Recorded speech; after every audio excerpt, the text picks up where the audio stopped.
अब हम समझते हैं टाइम एंड वर्क में सबसे पहला जो पार्ट है हम लोगों का, जिस टाइप के क्वेश्चन पूछे जाते हैं, जो हमने पढ़ा है डेज और एफिशिएंसी बेस्ड क्वेश्चंस, जिनमें टुगेदर वाला जो हमारा सबसे पहला पार्ट था वो हम देखने वाले हैं, उस पर किस टाइप के क्वेश्चंस पूछे जाते हैं।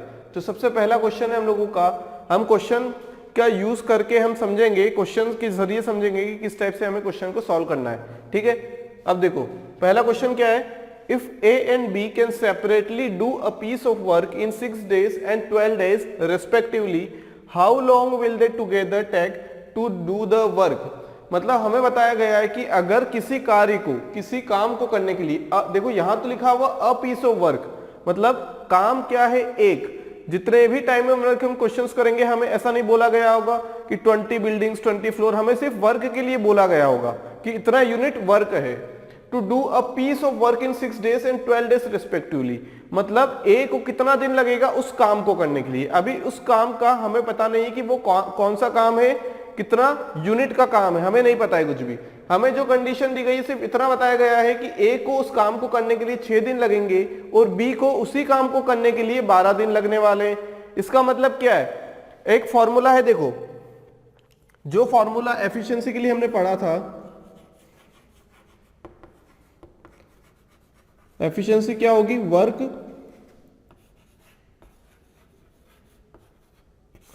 डिवाइडेड बाय टाइम, मतलब वर्क पर यूनिट टाइम। इसे क्या बोलते हैं, वर्क पर यूनिट टाइम, मतलब एक यूनिट टाइम में कितना वर्क किया है ना, यही तो हो रहा है। पर यूनिट टाइम में कितना वर्क किया, मतलब अगर 10 दिन की बात की गई है तो एफिशिएंसी निकालेंगे तो एक दिन में कितना, अगर 15 मिनट में काम किया गया है तो हम निकालेंगे 1 मिनट में कितना। तो जो यूनिट रहेगी वो सेम रहेगी, लेकिन पर यूनिट, मतलब 10 घंटे की बात की गई तो 1 घंटा, 10 मिनट की बात की गई है तो 1 मिनट, 10 दिन की बात की गई है तो 1 दिन, तो वो हमारा पर यूनिट टाइम क्या रहेगा, एफिशिएंसी। ये फॉर्मूला हमें पता है, सबसे इंपॉर्टेंट फॉर्मूला है ये पूरी यूनिट में। क्या होगा, efficiency equal to work upon time. अब देखो ए और बी दोनों मिलके क्या करेंगे, कितने दिन में काम करेंगे, ये हमसे पूछा गया है। ए को लग रहा है 6 दिन, लेकिन काम तो वही है ना, जो काम ए के पास है, जो काम ए कर रहा है वही काम बी करेगा। मतलब हो सकता है किसी बिल्डिंग को बनाना है तो ए उसी बिल्डिंग को बनाने में 6 दिन लेगा और बी उसी बिल्डिंग को बनाने में 12 दिन लेगा। मतलब एक पीस की बात की गई है, एक बिल्डिंग की बात की गई है, एक यूनिट टाइम, एक यूनिट वर्क की बात की गई है यहाँ पे। मतलब जो काम ए करेगा वही काम बी करेगा। इसका मतलब क्या है यहाँ पे, इसका मतलब ये है कि जो वर्क है वो क्या है, सेम है। ठीक है, अब देखो वर्क यहाँ पे क्या है, सेम है। वर्क क्या है, सेम है, मतलब वर्क क्या है, कांस्टेंट है, चेंज नहीं हो रहा है पर्सन टू पर्सन। जो हमें काम बताया गया है, मान लो काम क्या है हम लोगों के पास, बिल्डिंग बनाना, तो उसी बिल्डिंग को बनाएगा ए और उसी बिल्डिंग को बनाएगा बी, काम चेंज नहीं होगा। ठीक है, जितना यूनिट काम है हम लोगों के पास वो यूनिट काम हमेशा रहेगा एक क्वेश्चन में। ठीक है, अब देखो वर्क अगर सेम है यहाँ पे तो हम क्या बोल सकते हैं, एफिशिएंसी मल्टीप्लाई बाय टाइम। अब एफिशिएंसी मल्टीप्लाई बाय टाइम, इसका मतलब क्या है कि एफिशिएंसी और टाइम इनवर्सली प्रोपोर्शनल है। इसका क्या मतलब है, देखो अगर पर यूनिट टाइम, हम क्या बोलते हैं, एफिशिएंसी पर यूनिट टाइम, मतलब 1 घंटे में कितना काम किया गया, 1 घंटे में कितना काम किया गया। अब देखो काम कुछ भी हो सकता है, 1 घंटे में 6 दिन में वो एक काम कर रहा है। अगर हम इस हिसाब से देखें, एक दिन के हिसाब से, तो हम लोग क्या बोल सकते हैं, एक यूनिट, ये क्या है, एक यूनिट वर्क, ये क्या है, वर्क।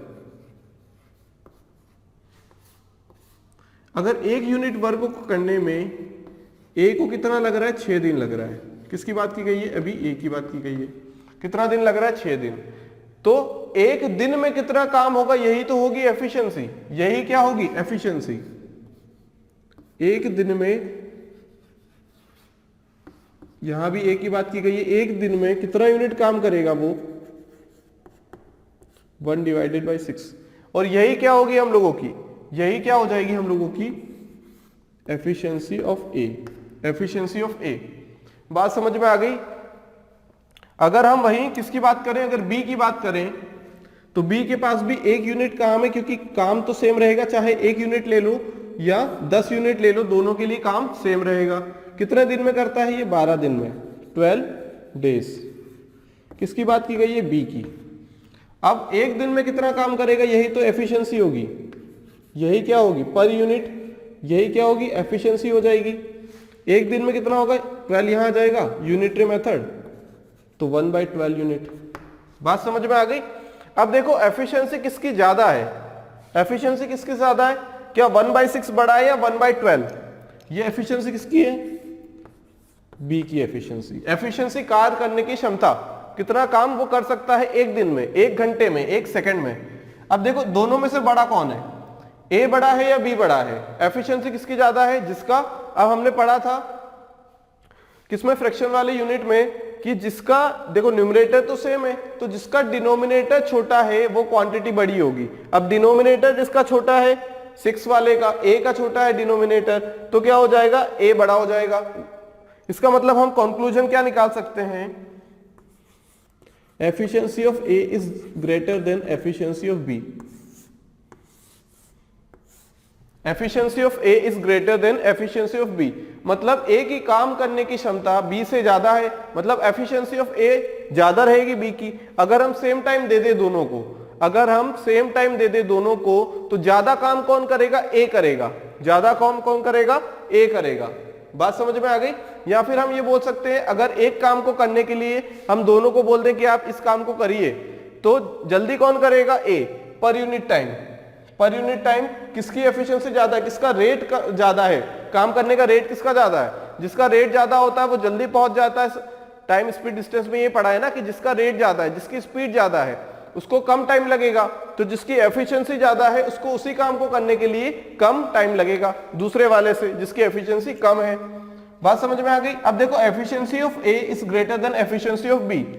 यहां पे वर्क हम लोगों के पास क्या है, सेम है, दिख रहा है, वर्क क्या है हम लोगों के पास, सेम है वर्क। इसका मतलब क्या हो जाएगा कि यहां से एफिशिएंसी मल्टीप्लाई बाय टाइम, इसका मतलब टाइम बाय बी, यही होगा ना। एफिशिएंसी का अगर रेशियो ले, देखो वर्क सेम है,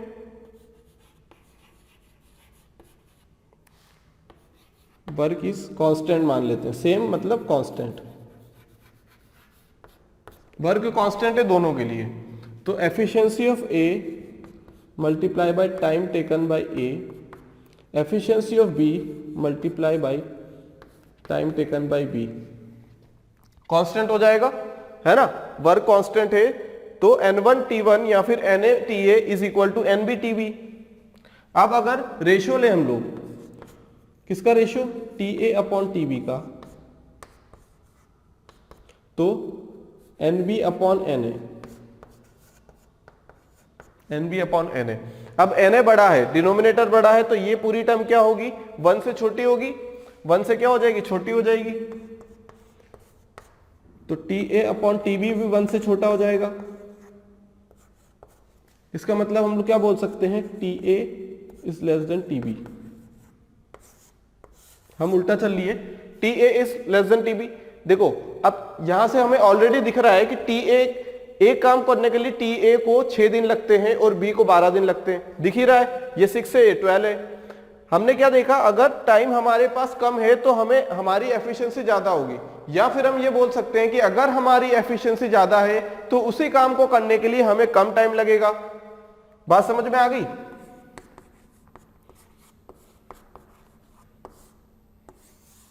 यही तो बोलना चाह रहे हैं हम लोग कि जिसकी एफिशिएंसी ज्यादा उसको कम टाइम लगेगा और जिसकी एफिशिएंसी कम उसको ज्यादा टाइम लगेगा करने में। इसका मतलब हमने क्या देखा यहां से कि अगर वर्क कांस्टेंट है हमारा तो Na is equal to NB into TB, ये हो जाएगा हम लोगों के लिए। तो यहां से हमने क्या देखा कि जो पर यूनिट चीज है हमारे पास, पर यूनिट टाइम है ना, वो क्या रहेगी, एफिशिएंसी।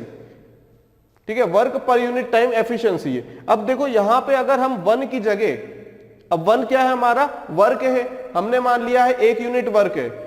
ठीक है, अगर हम फॉर्मूले में रखें और आंसर निकालने की कोशिश करें अगर, क्योंकि यहां पे देखो हमें क्या निकालना है, दोनों के लिए कंबाइन निकालना है। वर्क क्या रहेगा, सेम रहेगा, चाहे ए करे बी करे या दोनों मिलके करे, वर्क क्या रहेगा हमारा, सेम रहेगा। चेंज क्या होगा, टाइम चेंज होगा, एफिशिएंसी चेंज होगी। क्योंकि ऐसा तो नहीं है कि अगर ए को 6 दिन लग रहा है, बी को 12 दिन लग रहा है, तो हम क्या करें, दोनों को ऐड कर दे तो 18 दिन लगेगा, नहीं। अरे जब दो मिलके करेंगे तो टाइम तो कम ही हो जाएगा ना, कि ऐड बढ़ेगा नहीं, कम ही हो जाएगा टाइम। ठीक है, ऐसा भी नहीं कर सकते कि हम रेशो ले लें, क्योंकि एफिशिएंसी अलग अलग रहेगी। रेशो ले लेंगे तो हम लोग क्या हो जाएगा, 9 आ जाएगा यहाँ से। तो वहां से आंसर क्या 9 होगा क्या हम लोगों का, नहीं 9 तो होगा ही नहीं। ठीक है, तो हम देखेंगे आंसर कैसे निकालना है, क्योंकि हमारे लिए सबसे इंपॉर्टेंट चीज क्या है यहाँ पे, एफिशिएंसी। कुछ भी हो हम लोग सबसे पहले कोशिश करेंगे क्या निकालने की, एफिशिएंसी। एफिशिएंसी कैसे निकलेगी हम लोगों की, हम किसी वर्क को मान लेंगे। यहाँ पे हमने 1 माना है, 1 यूनिट, हम ऐसा यूनिट मानेंगे जो देखो एफिशिएंसी निकल रही है तो यहाँ एक ऐसा नंबर होना चाहिए जो 6 से भी डिवाइड हो जाए, और एक ऐसा नंबर होना चाहिए जो कि 12 से भी डिवाइड हो जाए। तो हमारे पास फ्रैक्शन में एफिशिएंसी नहीं आएगी। ठीक है, तो हम तो ये चाहते हैं ना हमेशा कि हमारे पास इंटीजर वैल्यू आई, ना कि फ्रैक्शन वैल्यू आई। तो हम लोग कोशिश ये करेंगे, क्योंकि मानना तो कुछ भी हमें यूनिट, तो हम क्यों ना ऐसी वर्क की यूनिट मान ले जो कि क्या हो, इन दोनों का एलसीएम हो। एलसीएम मतलब लीस्ट कॉमन मल्टीपल, सबसे छोटा कॉमन मल्टीपल। अब एलसीएम क्या होता है, ऐसा नंबर होता है जो इन दोनों नंबर से, सबसे छोटा ऐसा नंबर जो इन दोनों नंबर से डिविजिबल हो जाए। वो नंबर हम यहाँ पे यूनिट मान लेंगे वर्क की। मान लो इसमें क्या आ रहा है, इस केस में 12 आ रहा है, क्या आ रहा है 6 और 12 का एलसीएम 12 आ रहा है, मतलब 12 सबसे छोटा ऐसा नंबर है जो 6 से भी डिविजिबल होगा और 12 से भी डिविजिबल होगा। हो सकता है हम 24 मान ले, तो भी क्या आंसर चेंज होगा क्या, नहीं, आंसर चेंज नहीं होगा, क्योंकि वर्क कुछ भी मान सकते हैं हम लोग, आंसर चेंज नहीं होगा। जब दोनों के लिए करेंगे तो यहाँ पे क्या रख देंगे 24, जब 12 करेंगे तो 12 रख देंगे, जब एक यूनिट के लिए किया हमने तो यहाँ 1 रख देंगे। लेकिन यहाँ पे हमारे पास क्या आएगा, बाद में हमें एलसीएम लेना पड़ेगा, क्योंकि यहाँ पे जो एफिशिएंसी आएगी, क्या निकालना, टाइम, तो टाइम यहाँ जाएगा, एफिशिएंसी यहाँ आएगी, वर्क क्या रहेगा 1, तो एफिशिएंसी 1/6 प्लस 1/12, क्योंकि दोनों मिलके काम कर रहे हैं तो 1/6 प्लस 1/12 आएगा। देखो डिनोमिनेटर में भी ऐसा नंबर है जो फ्रैक्शन में है, तो हमारे लिए मुश्किल रहेगा थोड़ा सा सॉल्व करना। तो हम लोग शुरू में ही क्या करेंगे, यहाँ पे जो डेज दिए गए हैं उन्हें क्या ले लेंगे, उनका एलसीएम ले लेंगे, उसी को वर्क मानेंगे, हमेशा यही काम करेंगे। एलसीएम मेथड यही है कि जो भी हमें टाइम दिया है, जो भी हमें डेज दिया गया है, उसका हम ले ले एलसीएम और एलसीएम को ही मान ले वर्क। बात समझ में आ गई। हम 1 से भी कर सकते हैं, लेकिन 1 से करेंगे तो हमें कंफ्यूजन होगा, क्योंकि यहाँ पे डिनोमिनेटर में क्या हो जाएगा 1 अपॉन, जहां क्या आ जाएगा 1 डिवाइडेड बाय 1/6 प्लस 1/12, तब जाके एलसीएम लो, फिर सॉल्व करो। इससे अच्छा हम पहले एलसीएम ले लेंगे, आंसर यहां से भी निकलेगा, लेकिन वहां से टाइम हमें कम लगेगा। अब देखिए हमने एफिशिएंसी तो निकाल ली है, एफिशिएंसी निकाल ली, एक दिन में कितना काम करेगा ए, एक दिन में कितना काम करेगा बी, वही हमारी क्या है एफिशिएंसी। अगर हम दोनों ने मिलके करना है काम, दोनों ने मिलके काम करना है, तो हम लोग क्या करेंगे, देखो एफिशिएंसी तो ऐड हो जाएगी, सिर्फ इतना याद रखना अगर दोनों मिलके काम कर रहे हैं तो एफिशिएंसी को ऐड कर देना है, इतनी सी बात है। निकालना क्या है हमें, हाउ लॉन्ग, मतलब टाइम की बात कर रहा है वो, time is equal to work upon efficiency, यहां से यही चीज निकल के आएगी, time equal to work upon efficiency निकल के आएगा। अब देखो वर्क कितना माना हमने, 1 यूनिट, हम रख देंगे यहाँ पे 1। अब एफिशिएंसी क्या है, देखो 1/6, क्या है एफिशिएंसी 1/6, या फिर ऐसे लिख लेते हैं efficiency of A plus efficiency of B, क्योंकि दोनों मिलके काम कर रहे हैं तो efficiency of A plus efficiency of B हो जाएगा, दोनों की एफिशिएंसी, या फिर एफिशिएंसी टोटल लिख लेते हैं हम लोग, टोटल एफिशिएंसी क्या रहेगी, जितने लोग काम करने वाले हैं उस वर्क के ऊपर और उनका जिनका टाइम निकलने वाला है, क्योंकि हमें टाइम निकालना है, ए और बी साथ में मिलके काम करेंगे। ठीक है, तो यहाँ पे साथ में मिलके काम करें, इसका मतलब एफिशिएंसी इंक्रीज हो जाएगी, दोनों की एफिशिएंसी क्या होगी, ऐड होगी, ए की भी ऐड होगी और बी की, ए और बी की दोनों की ऐड कर देंगे, यूनिट हमने 1 यूनिट माना है, तो एफिशिएंसी ऑफ ए कितनी आ गई, एफिशिएंसी ऑफ ए 1/6 और बी की 1/12। अब यहां पे क्या करूं, एलसीएम ले लूं, 12 आएगा एलसीएम, तो ये हो जाएगा 2 + 1 डिवाइडेड बाय 12। अब 12 ऊपर जाएगा तो कितना हो जाएगा 12/3, कितना आ जाएगा 4।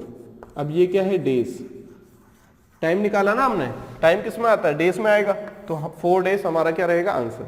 अगर हमें इस टाइप से भी नहीं करना है तो हम लोग फॉर्मूला भी लगा सकते हैं एफिशिएंसी निकालने के लिए। यहाँ तो हमने यूनिटरी मेथड लगाई, लेकिन अगर हमें एफिशिएंसी निकालना है तो हम लोग क्या कर सकते हैं, efficiency is equal to work. अब वर्क हमने 1 माना है तो उसके लिए भी वर्क रहेगा 1 अपॉन टाइम, तो ए के लिए अगर निकालेंगे तो कितना आ जाएगा टाइम 6। अब वहीं अगर एफिशिएंसी ऑफ बी निकालेंगे तो वर्क कितना है, वर्क सबके लिए सेम है और टाइम कितना है टाइम कितना है 12, तो ये आ गई एफिशिएंसी। तो Na प्लस एन बी, या तो ऐसे निकालो या ऐसे निकालो, लेकिन हम दोनों तरीके से नहीं निकालेंगे। हम लोग कौन सा तरीका अपनाएंगे, एलसीएम मेथड वाला, जो अभी हम देखने वाले हैं। क्योंकि वहां पे क्या होगा कि यहाँ पे जो 12 आने वाला है वो हम पहले ही वर्क मान लेंगे। तो देखो यहाँ पे क्या आ जाएगा 12/3, 12/3 आ जाएगा ना, 2+1 क्या आ जाएगा 2+1 आ जाएगा। कैसे है, एलसीएम लिया, 12 ऊपर गया, 2+1 कितना आ जाएगा 3 हो जाएगा, और ऊपर वर्क कितना आ जाएगा। देखो इस चीज को याद रखना, अभी हमें आगे काम आने वाली ये चीज। 12/3 आ रहा है, अगर एलसीएम लेंगे तो भी हम देखेंगे कि हमारे पास एंडिंग रिजल्ट क्या आएगा 2/3। दोस्तों अगर हम इस क्वेश्चन को परसेंटेज वाली मेथड से करना चाहें तो भी कर सकते हैं। क्या है परसेंटेज वाली मेथड, देखो A can do a piece of work, अगर हम एक पीस ऑफ वर्क को 100% मान लें, पूरा काम करने के लिए हमें कितना दिन चाहिए, ए को कितना दिन चाहिए 25 दिन चाहिए। इसका मतलब 25 दिन में वो 100% वर्क कंप्लीट कर लेता है। ए की अगर हम बात करें तो ए क्या कर रहा है, कितने दिन में 25 दिन में, 25 डेज में कितना काम कर लेता है 100%, कितना काम कर लेता है 100% काम कर लेता है। अगर बी की बात करें तो उसी काम को, मतलब उसी 100% के काम को कितने दिन में करता है 30 दिन में करता है। अगर बी की बात करें तो 30 डेज में कितना काम करता है, पूरा कंप्लीट काम कर लेता है। वो कितना है, वो 100%, कितना है 100%। अब देखो 5 दिन के लिए हमसे पूछा गया है, देखो 5 दिन के बाद कितना वर्क बचा हुआ है, या तो हम ये निकाल लें कि 5 दिन के बाद कितना वर्क हो गया, तो टोटल वर्क में से माइनस कर देंगे तो हमारा आंसर निकल के आ जाएगा। अब देखो 5 दिन की बात की गई है, तो 5 दिन में कितना % वर्क कंप्लीट होगा, टोटल वर्क क्या है 100%, 100% है, मतलब पूरा टोटल वर्क हमने मान लिया 100%। कुछ भी चीज होती है तो पूरी अपने आप में कब होती है, जब वो 100% हो। अब देखो 5 दिन में ए की बात करें तो 5 दिन में कितना % वर्क करेगा, 25 को हम 5 से डिवाइड करेंगे तो यहां भी 5 से डिवाइड करना पड़ेगा, या फिर हम ऐसा बोल सकते हैं कि 5% 100% डिवाइडेड बाय 25, ये क्या है एक दिन के लिए। तो 5 दिन में कितना हो जाएगा, कितना हो जाएगा ये 20%, परसेंटेज में, ठीक है, ये किसमें है परसेंटेज में। वहीं अगर हम बी की बात करें तो बी 5 दिन में कितना वर्क कर लेगा, कितना हो जाएगा 100 डिवाइडेड बाय 30,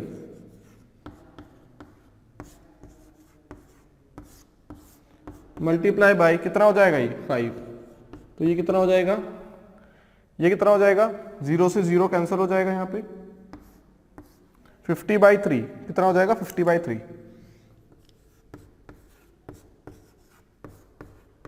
इतना % कर लेगा, मतलब कुल मिला के टोटल % इन्होंने 5 दिन में कितना किया है वो निकाल लेते हैं। क्या लिखेंगे हम लोग, total work completed by A and B, दोनों मिलके कर रहे हैं, A and B in 5 days, 5 दिन में दोनों ने मिलके कितना काम किया है, तो वो काम कितना होगा हम लोगों का 20% प्लस 50/3%, इतना % काम कर लिया है। 100% था, इतना % काम कर लिया है, तो बचा कितना काम, रिमेनिंग वर्क, या फिर जितना वर्क लेफ्ट है, तो रिमेनिंग वर्क कितना हो जाएगा, यही पूछा गया है, रिमेनिंग वर्क कितना हो जाएगा। ये देखो इसकी वैल्यू कितनी आएगी 110%/3। टोटल वर्क कितना था 100% था, तो टोटल वर्क में से जितना वर्क हो चुका है वो माइनस कर देंगे हम लोग, तो क्या आ जाएगा हम लोगों के पास जितना रिमेनिंग वर्क है। अब ये कितना हो जाएगा, यहाँ पे देखो 100% है, 300 हो जाएगा, 300 माइनस 110, 300 माइनस 110 कितना हो जाएगा 190/3। ये क्या है परसेंटेज में है, ये क्या है परसेंटेज में, मतलब 190/3%। अब परसेंटेज है तो यहाँ पे हमें फ्रैक्शन में बताना है, क्योंकि 100% क्या था, पूरा वर्ग था, इसका मतलब 1 है, ये क्या है, 1 है, एक वर्ग है, मतलब 100% है, तो हमें परसेंटेज में नहीं वर्ग में बताना है।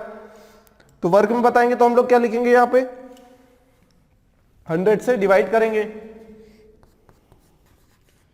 190/3 मल्टीप्लाई बाय 100, तो फ्रैक्शन में आ जाएगा ये, तो कितना आ जाएगा 19/30,